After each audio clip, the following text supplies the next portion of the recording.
To establish rapport, you can call the subject mentally. Focus your attention on the subject and mentally shout his name just as you could to attract the attention of anyone. Imagine that he has answered and mentally hear his voice.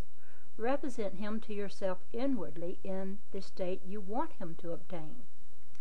Then imagine that he is telling you in the tones of ordinary conversation what you want to hear. Mentally answer him. Tell him of your joy in witnessing his good fortune. Having mentally heard with all the distinctness of reality that which you wanted to hear, and having thrilled to the news heard, return to objective consciousness. Your subjective conversation must awaken what it affirmed. Thou shalt decree a thing, and it shall be established unto thee. It is not a strong will that sends the subjective word on its mission, so much as it is clear thinking and feeling the truth of the state affirmed. When belief and will are in conflict, belief invariably wins. Not by might, not by power, but by my Spirit, saith the Lord of hosts. It is not what you want that you attract. You attract what you believe to be true. Therefore, get into the spirit of these mental conversations and give them the same degree of reality that you would a telephone conversation. If thou canst believe, all things are possible to him that believeth. Therefore I say unto you, what things soever you desire, when you pray, believe that you have received them, and you shall have them. The acceptance of the end wills the means, and the wisest reflection could not devise more effective means than those which are willed by the acceptance of the end. Mentally talk to your friends as though your desires for them were already realized. Imagination is the beginning of the growth of all forms, and faith is the substance out of which they are formed. By imagination, that which exists in latency or is asleep within the deep of consciousness is awakened and is given a form. The cures attributed to the influence of certain medicines, relics, and places are the effects of imagination and faith. The curative power is not in the spirit that is in them, it is in the spirit in which they are accepted. The letter killeth, but the spirit giveth life. The subjective mind is completely controlled by suggestion. So whether the object of your faith be true or false, you will get the same results. There is nothing unsound in the theory of medicine or in the claims of the priesthood for their relics and holy places. The subjective mind of the patient accepts the suggestion of health conditioned on such states, and as soon as these conditions are met, proceeds to realize health. According to your faith be it done unto you, for all things are possible to him that believeth. Confident expectation of a state is the most potent means of bringing it about. The confident expectation of a cure does that which no medical treatment can accomplish. Failure is always due to an antagonistic auto-suggestion by the patient, arising from objective doubt of the power of the medicine or relic, or from doubt of the truth of the theory.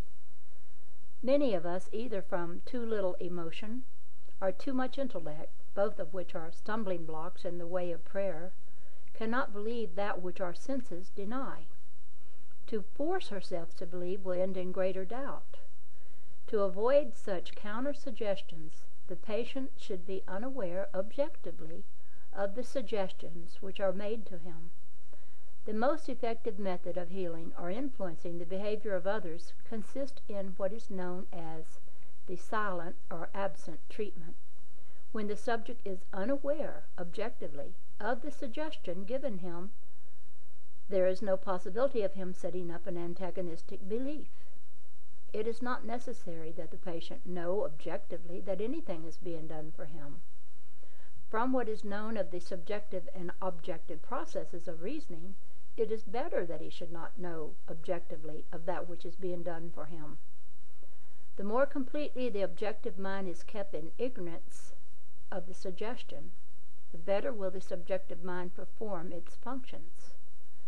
The subject subconsciously accepts the suggestion and thinks he originates it, proving the truth of Spinoza's dictum that we know not the cause that determines our actions. The subconscious mind is the universal conductor which the operator modifies with his thoughts and feelings. Visible states are either the vibratory effects of subconscious vibrations within you, or they are the vibratory causes of corresponding vibrations within you. A disciplined man never permits them to be causes unless they awaken in him desirable states of consciousness. With a knowledge of the law of reversibility, the disciplined man transforms his world by imagining and feeling only what is lovely and of good report. The beautiful ideals he awakens within himself shall not fail to arouse its affinity in others. He knows the Savior of the world is not a man, but the manifestation that would save. The sick man's Savior is health. The hungry man's Savior is food. The thirsty man's Savior is water. He walks in the company of the Savior by assuming the feeling of his wish fulfilled. By the laws of reversibility, that all transformations of force are reversible, the energy or feeling awakened transforms itself into the state imagined. He never waits 4 months for the harvest. If in 4 months the harvest will awaken in him a state of joy, then inversely this joy of harvest will awaken the harvest now. Now is the acceptable time to give beauty for ashes, joy for mourning, praise for the spirit of heaviness. Everyone is amenable to the same psychological laws which govern the ordinary hypnotic subject. He is amenable to control by suggestion. In hypnosis, the objective senses are partly or totally suspended.